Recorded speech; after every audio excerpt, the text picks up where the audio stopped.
صلى الله على أشرف الأنبياء والمرسلين حبيب إله العالمين أبي القاسم محمد على محمد وعلى أهل بيته الطيبين الطاهرين المعصومين المظلومين الذين أذهب الله عنهم الرجس وطهرهم تطهيرا. اللهم صل على محمد.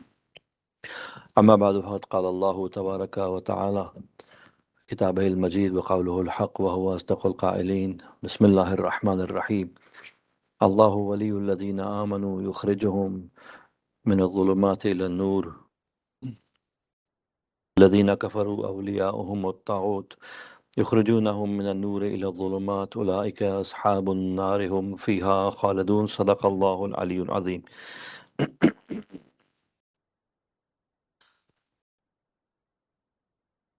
We thank Allah subhanahu wa ta'ala for bringing us this world under the guidance of Islam in a time where there's so much inspiration to learn Islam, where we have such great examples from our history and also from present achievements in the Islamic revolution and the changes happening around the world that give us a lot of hope for future. We are waiting the zuhur of Imam al-Hujjah alayhi salatu wasalam, and we are learning about the principles and the ways by which we can train ourselves, educate ourselves to join his army, to be part of the global revolution Imam alayhi salam will make, inshallah, will bring. The ayat I refer to every day is the part of Ayat al-Kursi in Holy Quran. Allahu waliyul ladina amanu. Allah is the guardian of all the believers. During the speech, somewhere I'll try to speak some Farsi as well tonight. Okay, please say the salawat. It is not very easy to accommodate so many languages, but I'll speak a few words in Farsi as well, inshallah.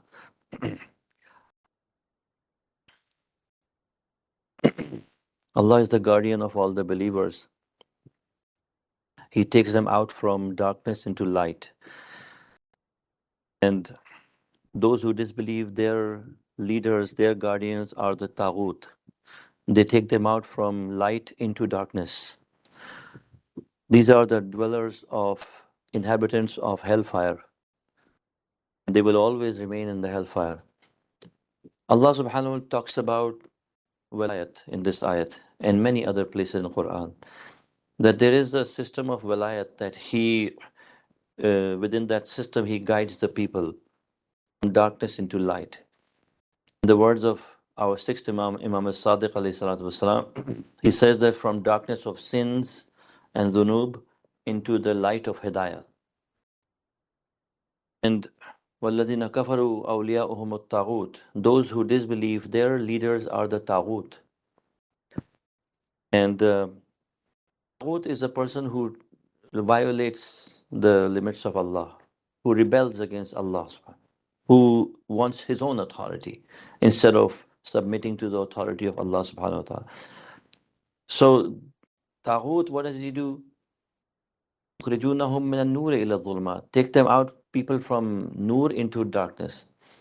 Our sixth Imam said the Nur, what is this Nur and what is that darkness?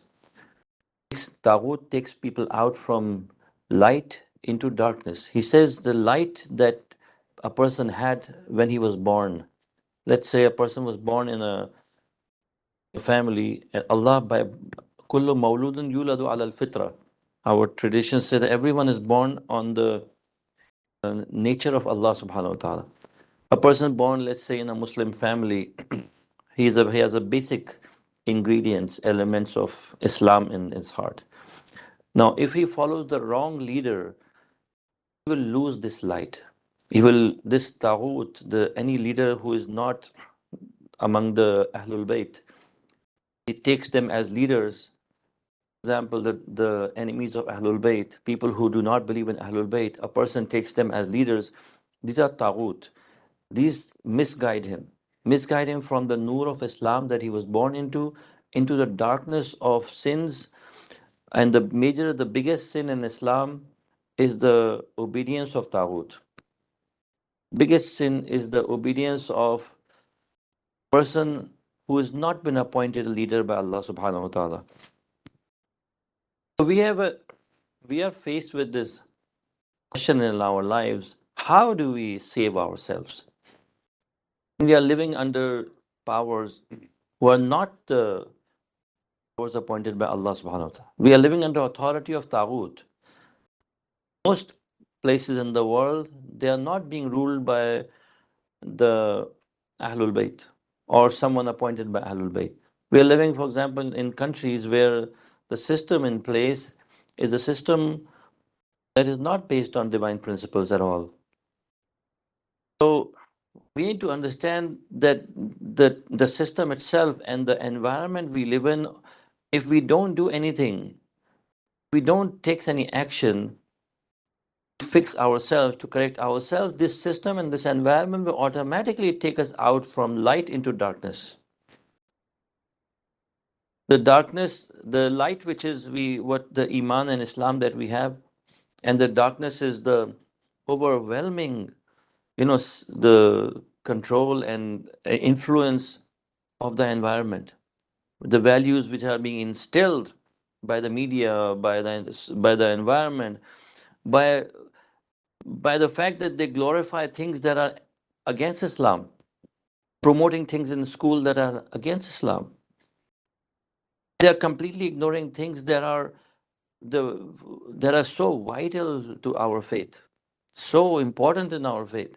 So we are looking at a situation where either you are going in a direction set forth by Maula Ali alayhi salatu wasalam, where you are following certain principles and you have certain goal in your mind, and there is a way of learning those qualities in you. So you see, there are three things involved in education. One is the goal, is the content, and the third is the method. Cannot confuse these things. So there's a goal. How do we want us to become? How do we want our children to become? What sort of qualities should they have? Grow up to become what? For example, in terms of a member of a society of, let's say, human beings, but also society of believers. What is a good person lives in a society that Islam approves of? What kind of a person is that? That should be something to consider. So that's one part of discussion. The other is, okay, what should we teach? What content, what substance should we teach our children? And what should we teach ourselves? Like, talking about myself, I'm talking about us, not just children. The third is, how do we do that? As the English they say, the devil is in the detail. How is the bigger problem than what?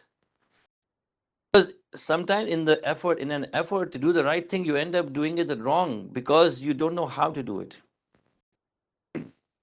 People, for example, who use harsh ways, right? Or they say one thing and do something else. So the child hears one thing from you, or let's say you yourself or your brother, someone you're trying to influence, let's say encouraging someone, but you end up discouraging that person by your behavior. That is bigger challenge for us than to actually know what we are going to teach ourselves. How to teach is a bigger problem than what to teach. Goals should be understood. No. Ahdaf tarbawi in Islam. That is one thing, but how? The akhlaq, the uslub tarbawi, that's even more important, you know. And also the substance, what should we teach our children? So let's look at these things briefly, but mostly I will be sharing some you know short stories from Imam Ali alayhi salam's history to see that what really are we trying to get. Please cite a salawat. Sallallahu Muhammad wa. Imam Ali alayhi salam said, to begin, he said, فَهَلُمَّ أَيُّهَا النَّاسِ إِلَى التَّعَاوُنْ عَلَى طَاعَةِ اللَّهِ. عز وجل والقيام عليكم السلام بعدله والقيام بعدله الوفاء بعهده الإنصاف له في جميع حقه. Come on, all people, let's go and collaborate, cooperate with each other to do what? Ala ta'atillah, in obedience of Allah subhanahu wa ta'ala. That's one thing. So that's the goal. The goal is you want a society where people are collaborating to do good things, not bad things. That's number one. Qiyam bi'adlihi. And together people stand up to bring justice in the society. Fair. Everyone should be given its rightful place. People should be what we call merit in English, someone who it's adl means you place things where they belong. A teacher is qualified to teach. You don't, for example, discriminate and you don't let the teacher do his job, for example. Engineer knows his job. He's studied it and knows his job. An alim, dini, rajul deen, for example, this is his work. This place belongs to him. Let him do his job and encourage and help each other all together. We help you, you help us, all of us together. A scientist has a place, must be able to do his job. If there's no fairness in the society, there's discrimination, racism of any kind, inequality, religious bias, prejudice, this and that, inequality, what happens? Neither the doctor can do his job, nor the teacher can do his job, nor the scientist can do his job, nor the alim can do his job. No one can do anything. So, ta'awun ala ta'atillah wal qiyam bi'adlihi. Allah promotes justice. Everyone should, fair play. Everyone should be given his rightful place in the society. Wal wafa bi'ahdihi. And fulfillment of the covenant we made to Allah subhanahu wa ta'ala. What is the promise we made to Allah? That we will obey Allah subhanahu wa ta'ala. Insaf lahu fi jami'i haqqihi. Giving Allah the rightful place. Recognizing and honoring the rights of Allah subhanahu wa ta'ala. For example, one of the biggest rights of Allah subhanahu wa ta'ala is to appoint a Rasul and appoint an Imam. Isn't this the right of Allah to appoint the Rasul and Nabi? Isn't this the right of Allah to appoint an Imam? Or is it the right of the people to appoint an Imam? That's something to ask ourselves. People say, well, we should elect someone. Well, yeah, if you want to elect just for example, administration of the country or city, fine, election works. But if you're talking about human being as an abd of Allah subhanahu wa ta'ala who is here for a short stay and will proceed to another life, and that all the Anbiya, prophets have come, brought books, and that there is a higher purpose to life than just having clean roads and schools. And there's a bigger purpose in life is to guide people and to improve themselves, their conduct, their behavior, their morals, and be in service of Allah and service of the people, and to build in themselves qualities that Allah subhanahu wa ta'ala has shown in the character of Rasulullah Muhammad sallallahu alaihi wasallam and Imam Ali ibn Abi Talib alayhi salatu wasalam. Allahumma salli ala Muhammad. And some of that we will look at tonight, that if you want to look at an individual good person in the eyes of Imam Ali alayhi salatu wasalam, then it is not going to be achieved just electing someone who has secular credentials but no idea of Islam and Deen and Islam, and Quran. Because human beings, let's say, even the peace of the heart comes from the remembrance of Allah subhanahu wa ta'ala. How are you going to replace that with something else?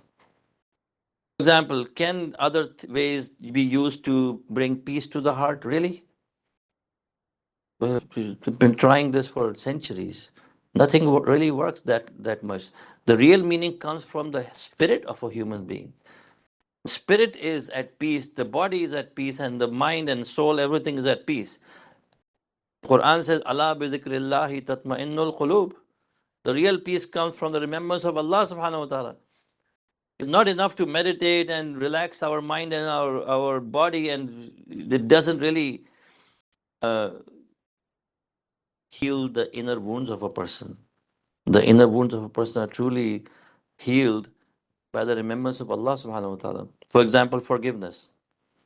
How does a person feel that there's hope for salvation, hope for forgiveness in Akhirat?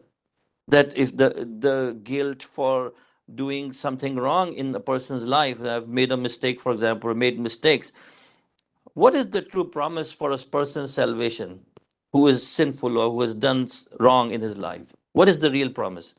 Can you cure this by just, for example, meditating? Someone telling you that, oh, it's okay, it's gone, it's forever, it's forgotten, or someone just falsely forgiving you who has no authority from Allah, like the people who go to some churches and they confess their sins, that they come back with this illusion that they have been forgiven. Does this pastor in the church have the authority to forgive someone's sin? Anyone? Okay, this is a question. I'm not saying he has or he hasn't, but it's a question. The answer is no. No one has.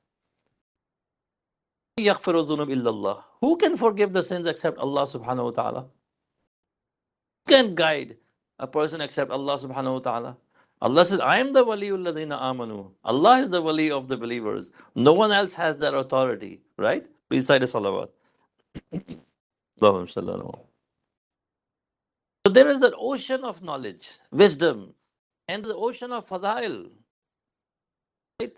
Malakuti, Insani, Arshi, who Allah subhanahu wa ta'ala has shown in the character of Mawla Ali alayhi salam and the prophets of Allah subhanahu wa ta'ala, especially Ahlul Bayt, who have shown in there, which you don't find in any literature anywhere in the world. You go east and west. Go east and west, you will not find hidayat except at the doorsteps of Muhammad and wa ali Muhammad alayhi salatu wasalam.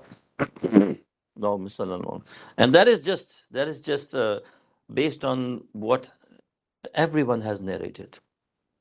Shia, Sunni, everyone in their books, we have find that really anything worthwhile, anything of consequence, anything of value in Islam that relates to Holy Prophet or the Quran has come from the household of Ahlul Bayt. No one from the Sahaba, no one else has been able to fully explain the meanings of Quran. No examples in history have been more meaningful than the examples of the Holy Prophet's family. Alayhi salatu wasalam. Please say the salawat. Allahumma salli ala. So as uh, we find in history that Mawla Ali, he was walking on the street one day and he saw this lady who was carrying some stuff, heavy stuff on her, trying to carry it, and it was very heavy, so he would put it down on the ground and pick it up again, walk a few steps, put it down again. He noticed and he came to her. He said, can I be of help? What is going on? She said, Ali sent my husband to fight at the frontiers and he got killed over there. Now he has left me with so many orphan children and I have no one else to support me, so I have to work, feed my children. She started saying whatever came to her mouth for about Ali ibn Abi Talib. She was holding this thing that he was the one, Ali sent her husband to fight at the front. And my husband died, so I'm left with this. She had all this against Imam Ali. Imam Ali said, can I be of help, carry this for you to your doorstep? So she let him. So Imam Ali picked up that stuff and followed or walked with her and got to the doorstep and left it over there and came back. All night Imam Ali could not sleep. All night. Woke up in the morning worrying about the same thing. So he got up, collected some things to eat for her children and all that, and he came back to the doorstep and knocked the door or said salam, whatever. And she asked, "Who is this?" And he said, "I am the person who helped you yesterday with your load." So she allowed him, and Imam Ali said, "And I am here to help. I've brought some food stuff for your children." So she opened the door. Imam Ali said, "I'm here to get some sawab. If you let me either help cook the bread for you, or I can take care of children, feed them while you take care of the bread, because cooking the bread, it used to take a lot of work." She said, "I am better at baking the bread. You take care of the children. I will. Now she doesn't know Imam Ali alayhi salam. She starts, preparing the bread. Imam Ali alayhi salam is perhaps there's some food over there. He starts uh, taking care of the kids, playing with them, and feeding them with his hands. And he says, "Forgive me, forgive Ali ibn Abi Talib for his shortcomings. I need your, I apologize." And he didn't say I, he said, "Forgive Ali ibn Abi Talib for whatever shortcomings he had." So uh, then she brought the food and he fed the children. In the course of this, some lady came from the neighborhood and she recognized Imam Ali alayhi salatu wasalam. All this time she is speaking bad about Ali, and he was the one who got my husband killed and I have to suffer so much now. She came in and she recognized Imam Ali. You know who you are employed here to work for you? This is the Khalifat al-Muslimin, Amir al-Mu'mineen, Ali ibn Abi Talib alayhi salatu wasalam. Allahumma salli ala Muhammad wa Ya Ali. Their way, she said, "Oh, my apologies. Ya Amir al-Mu'mineen. I didn't know it was you." Imam Ali said, "No, my apologies to you. My apologies to you for not doing enough for your children, not taking care of for I take the responsibility for all your hardships."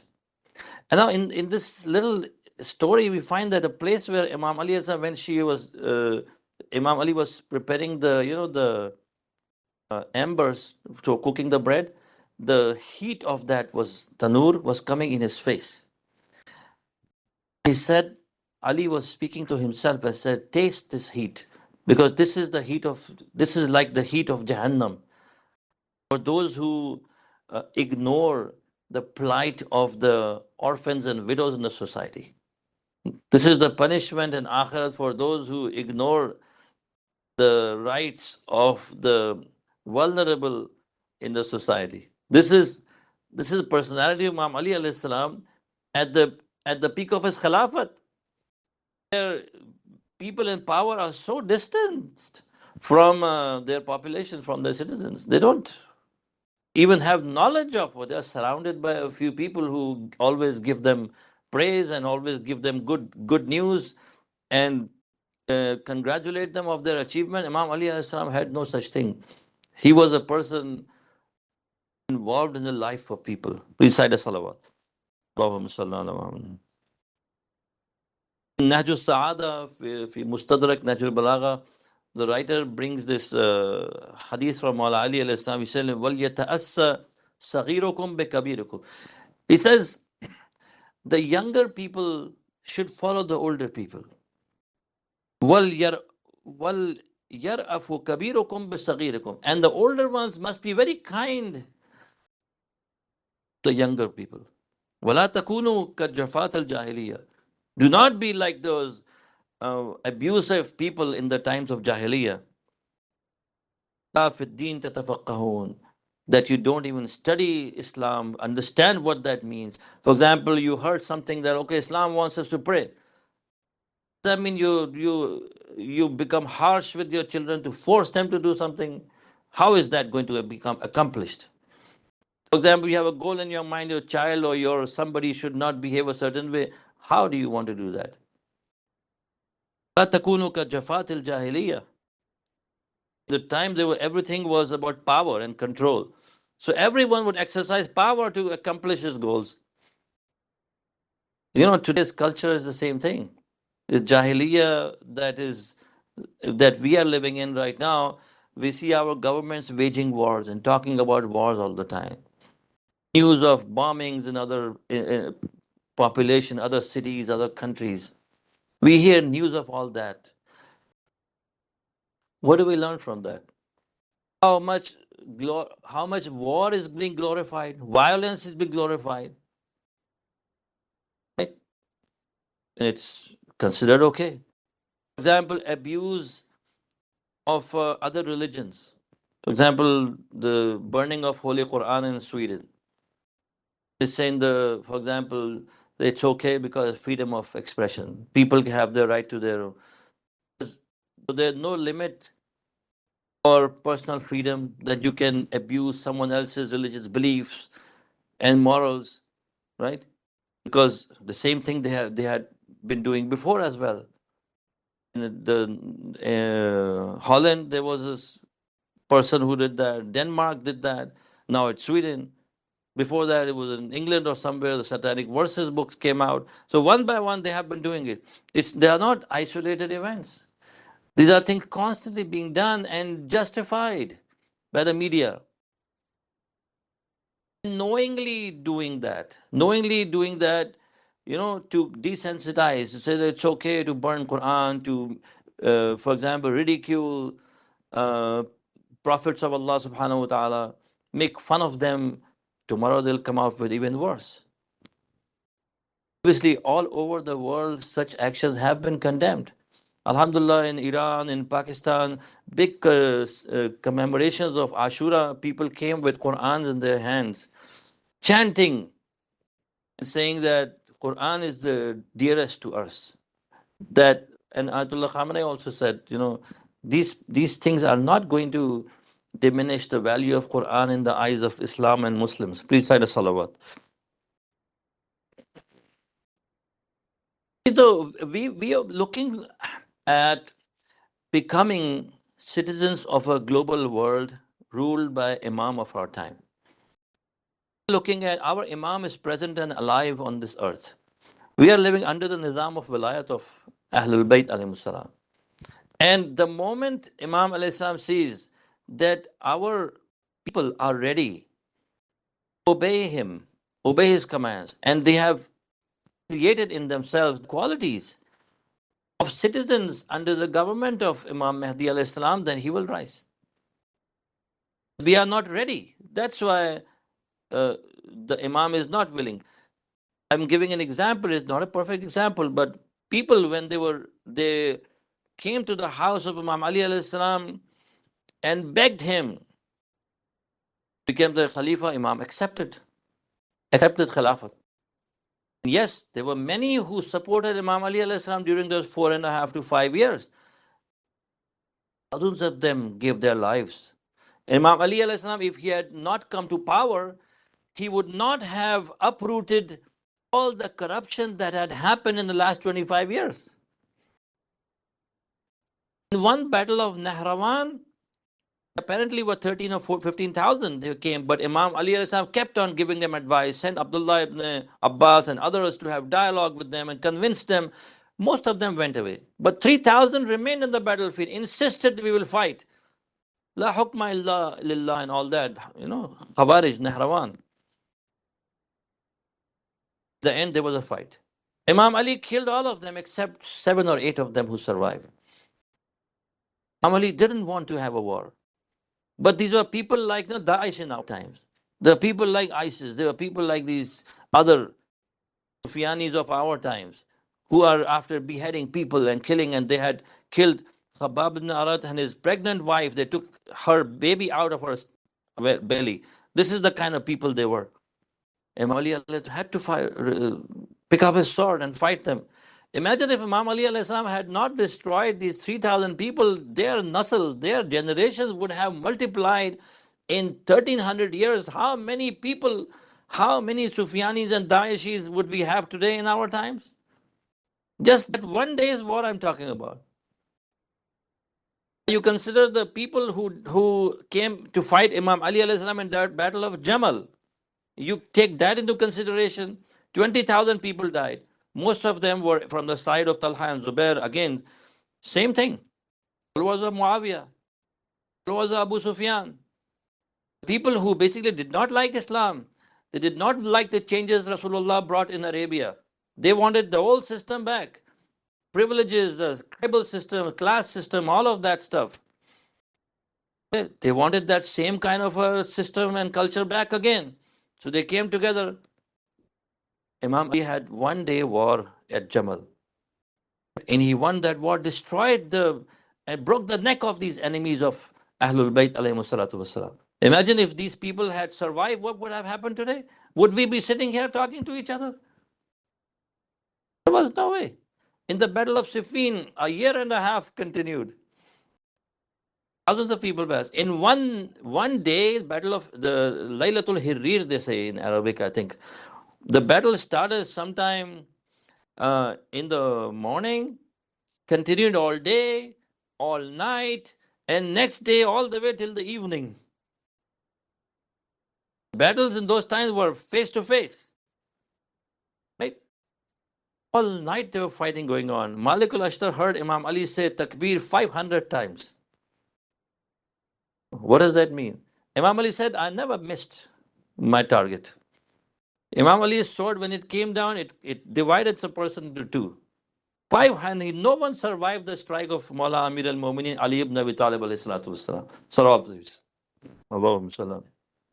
If Imam Ali had not done that, today would we have any peace in this world? We owe it all to Imam Ali. He deserves all the credit for anything good today in this world. And the voice of the Shia is because of the power of Imam Ali alayhi salam. All over the world, the Shia are the ones who stand up for justice. And other Muslims who are Husseini as well. There are others who love Ahlul Bayt alayhi salam. Also join the Shia in this cause of Quran, cause of Islam, cause of the sanctity of the life and personality of Prophet Muhammad sallallahu alayhi wa sallam. Allahumma salli ala Muhammad.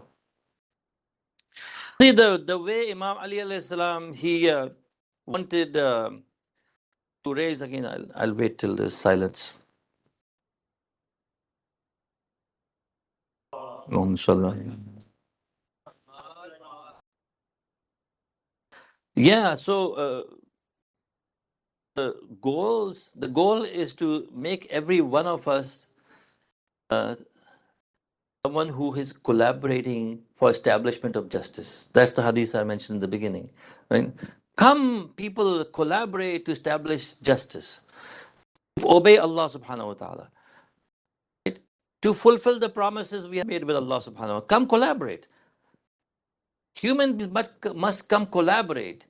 Create an environment where there's service to humanity, service to the community, provide opportunities where people can come and learn about Quran, learn about Ahlul Bayt, learn about, for example, du'as of Islam, learn about ahkam of Islam, and promote justice in the society, raise their voice against injustice,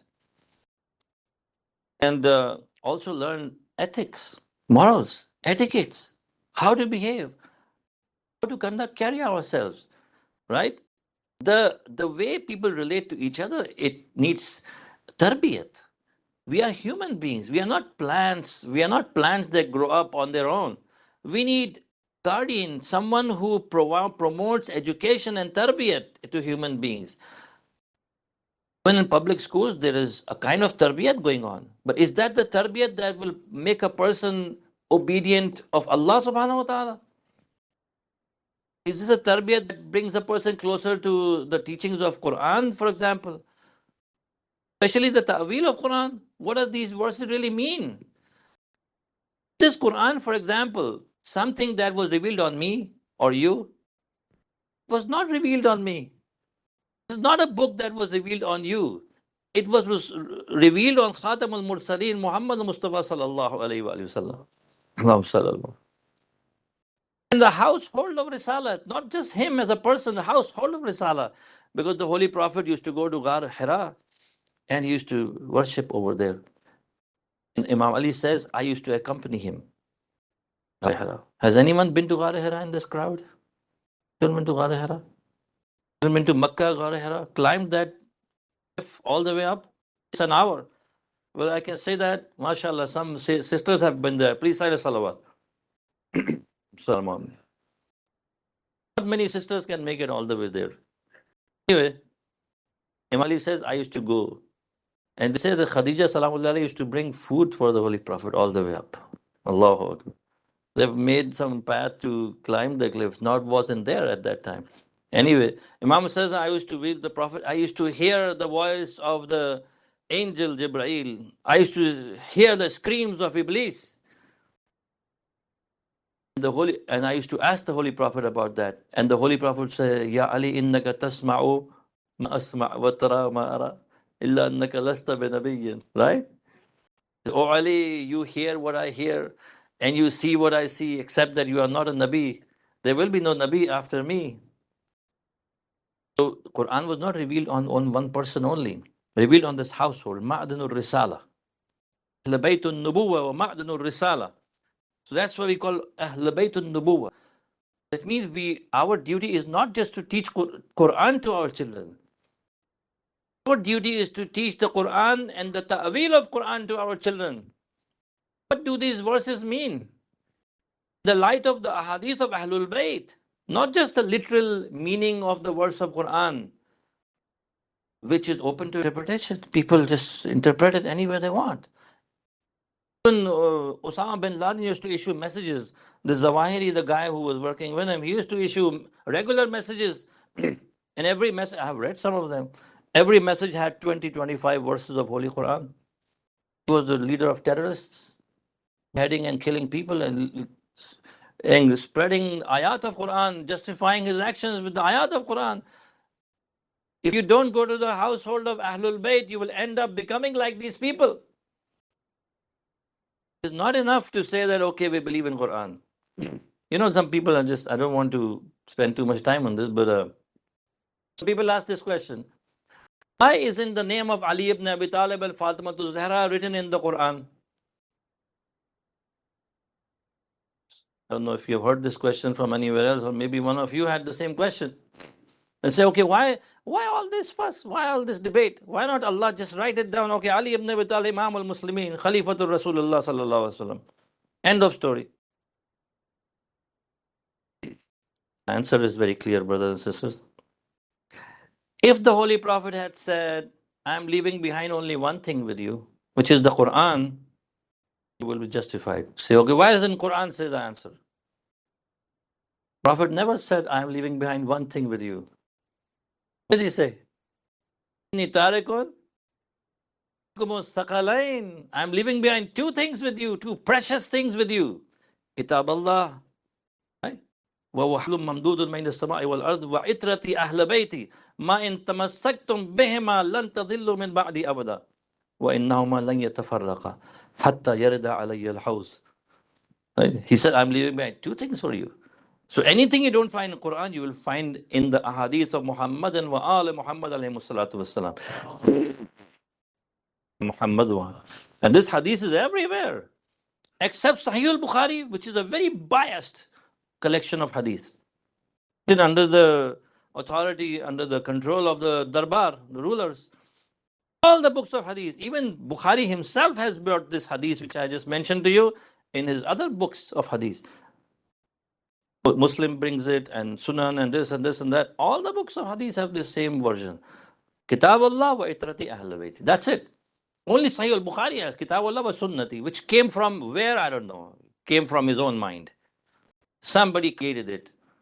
Because the ruler didn't want this word itrati ahl bayti in the book. How is it that the hadith from unknown people, but there are total of, for example, 15 or 20 hadiths from Ali ibn Abi Talib in the whole of Sahih al-Bukhari? How is that possible? Person who was the closest to Holy Prophet of Allah, who was Ali ibn Abi Talib, who was from beginning till the end, he was with Rasulullah sallallahu alaihi wasallam. He was born, he opened his eyes, the hands of the Holy Prophet of Islam, sallallahu alaihi wasallam. Allahumma salli ala Muhammad. Look at how Imam Ali alayhi salam, how carefully he educates and prepares and trains his children. His way of tarbiyat is so different from other people. You know, in the Battle of Jamal, Imam Ali asked for his son Muhammad ibn Hanafiya, and gave him his lance, his neza, spear, to go and attack the enemy. Of course, not alone, but with the army. So, as Muhammad Hanafiya advanced, the enemy was ready. So they advanced as well and blocked their way. And he could not. So he stopped. He stopped and he turned around and came back. He came back, Imam Ali saw him. He gave the spear to his son Imam al-Hasan al-Mushtaba alayhi salatu wassalam. Allahumma salli ala Muhammad wa ala. And asked him to do the same thing. Imam Hassan al-Salam went and fought all the way through that enemy lines. And there was his spear, and on his sword there was blood. On his body, he had fought. Came back, and Muhammad bin Hanafiya saw Imam Hassan al-Salam, he had succeeded in advancing and going through the enemy lines. So out of embarrassment, Muhammad Hanafiya's face blushed. You could say the face turned red of shame. Imam Ali Aslam turned to his son, Muhammad Hanafiya. He said, don't worry. Hassan alayhi salam is the son of Rasulullah sallallahu alaihi wasallam, and you are my son. Nothing to worry about. So this Imam Ali alayhi salam, see, when you put someone to a test and the person cannot do his job, right? You don't embarrass, you do some repair work. You salvage this person's, personality, and you may encourage this person to do better next time, right? Please say the salawat. Allahumma salli ala Muhammad. So I don't want to prolong this too much, but let's say what do we need to learn? So our goals for our tarbiyat in the nizam of Imam Ali alayhi salam are clear. We want to be like Ammar Yasir. We want to be like Salman al-Farsi, Muhammadi. We want to be like Malik Ashtar. We want to be like Maitham al-Tammar. Okay. They had different roles. Ammar Yasir was a spokesperson. He built a narrative for the people. He spoke on very sensitive occasions when people needed to understand, get a right narrative of what happened and where are we going. He was the one who would translate Imam Ali's words into common language so people can relate to Imam Ali alayhi salam. Although Imam Ali was very clear, but in common everyday language, Ammar Yasir was there. Maitham Tammar was that ordinary person on the street, steadfast, strong, willing to sacrifice. Very knowledgeable. Imam Ali alayhi salam used to spend time with him and teach him things about future that no one knew. Salman al-Farsi was another very obedient, pious person. Malik Ashtar, commander of Imam Ali's army. These are the sort of individuals we want. Okay, how do we raise such people? We raise such people by educating, by promoting certain actions and behaviors. One of them is Salat. Salat is Amududdin. The daily 5 prayers are the most important things in Islam, practically speaking. Daily ritual. This is what keeps us connected to Islam, keeps us connected to Allah subhanahu wa ta'ala. Imam Ali says, Allibu sibyanakum as-salat. Teach your children, pray. Khuduhum biha idha balagu al-hulm. When the children reach the age of puberty, teach them how to pray. In one place, Imam said that when the child reaches age 6, start educating him, encouraging, right? If he reaches the age of 10 and still doesn't pray, it's time to admonish this child. But not very severely, because any physical punishment that can cause any mark on the skin is not allowed in Islam. But 3 times you must admonish and make sure this child takes it seriously. That's it. After that, your responsibility is done. You must make sure the child takes it seriously, sees that you are taking it seriously. And you should be, as a parent, we should be setting an example. How can we teach someone without setting an example? Side of salawat. Allahumma salli ala Muhammad wa ala. The thing is the teaching of Quran, as I mentioned. Teaching of Quran. Imam Ali says in his wasiyat to Imam Hassan, he says, وَإِنْ وَأَنَا إِبْتَدَأْتُكَ بِتَعْلِيمِ كِتَابِ اللَّهِ. I began, the first thing I started with you, O Hassan, my son, is that I started teaching you the Quran. وَتَأْوِيلَهُ. And the ta'wil of Quran, the right misdaq, the right application of Quran, the right haqaiq of Quran. What does this ayat really refer to? Who are the people this ayat are referring to? What incident in history? What message? What is the right? For example, the Quran says, for example, Aqimus Salat. Okay. Aqimus Salat. Every Muslim is reading the same verse, Aqimus Salat. You go to masajid, they are praying differently. One is praying this way, the other is praying. So what is the right ta'wil of this ayat? Right ta'wil of this ayat is the way, the Holy Prophet and Imam al-Sadiq alayhi salam says, Sallu kama ra'aytumuni usalli. That is the ta'wil of Aqimus Salat. You establish the prayer the way Imam Ja'far Sadiq alayhi salatu wasalam offered his salah. Salawat, please. Allahumma sallam. These are some of the things I'll continue inshallah tomorrow. That this is how you raise your children, and the result of that is seen in Karbala. Result of that is seen in Karbala. Imam Hassan alayhi salam, how he raised his son Qasim to join the army of Imam Hussain alayhi salam. So many years after the Shahadat of Imam Hassan alayhi salam, 10 years after the Shahadat of Imam Hassan alayhi salam, Qasim is offering his life the path of Imam Hussain alayhi salam. Abdullah ibn al-Hassan, another son of Imam Mustafa alayhi salam, and a third son. At least 3 sons of Imam Mustafa were killed in Karbala. How come the sons of Aqil, Muslim ibn Aqil, 2 of them were with him in Kufa, and 3 of them died and gave their life in Karbala?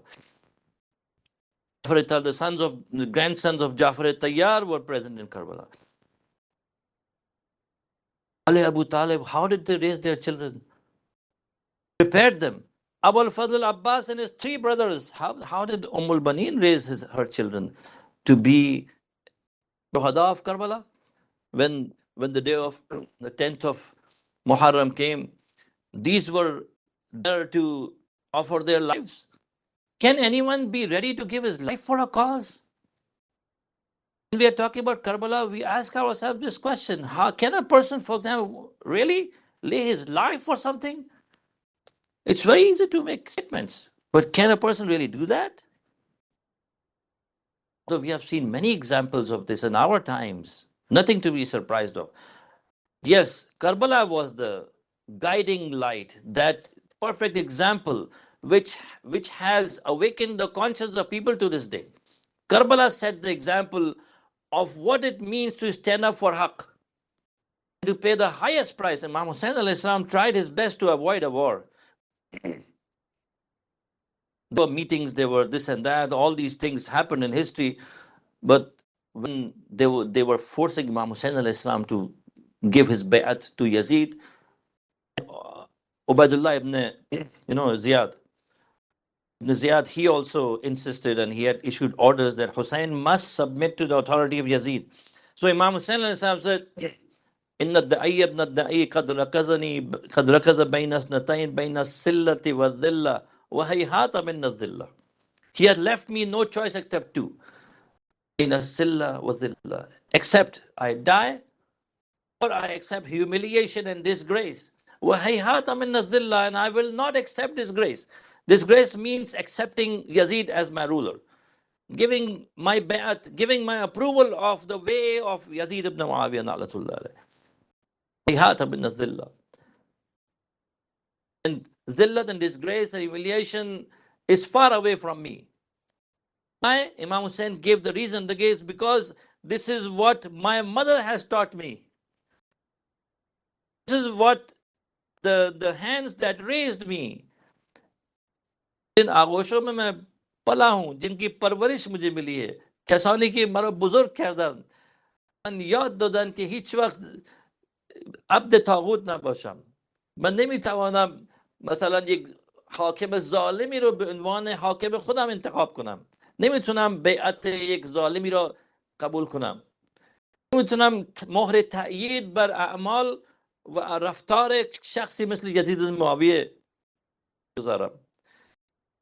And that's what happened when the Shuhada was faced with this situation. He refused to give bay'at. And at night of Ashura, Imam alayhi salam collected his ashab and turned off the light, and he said that I understand that tomorrow there will be a fight. They will come and there will be an encounter. When there will be a fight, people will die. I think tonight is a good opportunity for you all to live in the darkness of this night, because this night will provide you cover and shelter. They will not notice. They will not come after you. So leave me and go away, and I take away my bay'at from you. I free you from any responsibility toward me, and I will even do your shafaat on the day of Qiyamah, that you stayed with me until this time. The first person to respond to Sayyid al-Shuhada was Abbas ibn Amir al-Mu'minin. He said, we go away and leave you so that we will live after you. That was the answer of Abul Fadl Abbas. Why should we leave? So that we leave and save ourselves, so that we will survive after you, Hussein ibn Ali. We will never do that. The brother of Abul Fadl, other members of Bani Hashim, and then Ansar and Ashab of Sayyid Shuda, one by one they speak and said, they will cut me into 1,000 pieces, they burn me alive 1,000 times and bring me back to life. I will never forsake you, I will never leave you, Hussein. How will we face the Prophet of Allah on the day of judgment? How will we be able to justify our behavior by leaving you this time? At this point, Imam al-Islam gave them basharat and showed them their places in Jannat. He said, you will all become shaheed tomorrow. And showed them their places. But at that time, the narrator, the reporters mentioned in the Maqatil that a boy was standing at the end of that room or that place. He asked a question. Am I also among the shuhada? And this was Qasim ibn al-Hasan. Am I also among the shuhada tomorrow? Imam alayhi salatu wasalam wanted us to know who this child, this son was. And Qasim was around 13 years old. He brave and knowledgeable. His wisdom shows from his words. Imam said, كيف الموت عندك? He said, oh Qasim, how do you see death? Because at that age of 13 years old, a person wants to know, this child 13 years old, how does he view life? How does he view death? What is his wisdom? What is his understanding? And Qasim is saying that death with you, O Hussein, ahla min al-asal.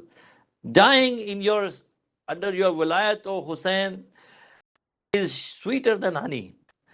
Imam agreed with that. Yes, it is sweeter than honey. And he said, yes, Qasim, you will be shaheed, and even Ali al-Asghar, my son, will also be killed tomorrow. So he asked, is it possible that they will come into the camps and kill an infant child? Imam said, no, I will take my son outside. They will shoot him and kill him. At that point, Imam alayhi salam gave the basharat of shahadat to Qasim. Next day, Imam alayhi salam was asked by Qasim, and he would not allow him to go to battlefield. It was a time when he went and cried and brought a note from his father. According to some narrations, that Imam alayhi salam saw his brothers writing and cried, and when he saw his brothers writing, that Imam Mushtaba wanted Qasim to represent him the day of Ashur. At that point, Imam alayhi salam allowed Qasim to go. Humayd ibn Muslim, the Ravi from the enemy side, he says, I saw a boy coming out of the camp of Hussein ibn Ali, from the Ahl of Hussein ibn Ali, كأنه شقة قمر. His face was bright and beautiful, like, like the moon. And he challenged the army, and he recited rajas and ash'ar that shows he was the son of Hassan and Mushtaba. He was from the family of Holy Prophet. And he charged and galloped and charged the enemy. There was a big fight. They were not expecting a boy that age to fight so hard. And he killed many until they surrounded him from all sides, until the voice of Qasim was heard from the battlefield. Uncle, come to help me. Imam Hussein, imagine his condition when he's hearing the voice of Qasim, who is surrounded by thousands of soldiers. He's injured. Imam is worried that someone will kill and behead Qasim. His brothers signed for this day. Imam reached Hassan Qasim. He found him in his last breath, and he says, oh Qasim, it is very hard for me to not being able to answer you, or if I answer, not being able to reach you in time, and you find you in this condition. وسيعلم الذين ظلموا أي منقلب ينقلبون اللهم عجل لوليك الفرج والعافية والنصر اللهم لعن أول ظالم ظلم حق محمد وآل محمد وآخر تابع له على ذلك اللهم لعن العصابة التي جاهدت الحسين وشايعت وبايعت وتابعت على قتله اللهم لعنهم جميعا يا حسين.